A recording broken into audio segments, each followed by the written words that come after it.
Hi friends, ఇప్పుడు చూస్తున్నారు కదండి, ఈ నెక్ వర్క్ చూస్తారు కదా, చాలా బాగుంది కదా. ఇది మిర్రర్ వర్క్ అండి. లోటస్ ఉండి మిర్రర్ వచ్చినాయి అనమాట.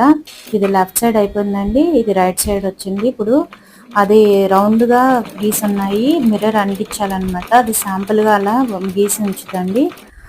అక్కడ మనం వర్క్ అయ్యేలోపు ఇది గమ్ము కొంచెం వేసుకుని ఇలా అతికించుకోవాలి. స్టిక్కర్స్ అతికించుకున్నట్టే కొంచెం గమ్ వేసేసి దాని మీద అతికిచ్చామనుకోండి, ఈ లోపు వర్క్ ఇంకా ఈ ఫస్ట్ ఇది చేయదండి, ఓన్లీ శాంపుల్ తీసేయి ఈ లోపు వర్క్ చేస్తూ ఉంటుంది.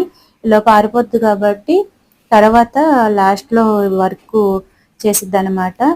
చూస్తున్నారు కదా, ఇవన్నీ ఇలా గమ్ము వేసేసి ఇలా అతికిచ్చేసుకుంటామండి. అతికించుకున్న తర్వాత అది ఆరిపోయేలోపు ఫస్ట్ డిజైన్స్ ఆ లోటస్ ఉన్నాయి కదండి, ఫ్లవర్స్ వెళ్ళి ఆ ఫ్లవర్స్ కుట్టిన తర్వాత ఈ ఆరిపోద్ది లోపు స్టిచ్చింగ్ చేసేస్తుంది. చూసారు కదండి, చాలా బాగుంది కదా వర్క్. బ్యాక్ నెక్ వచ్చి ఇలా ఉంది. మా ఛానల్ సబ్స్క్రైబర్ చేయడం మట్టుకి మర్చిపోకండి.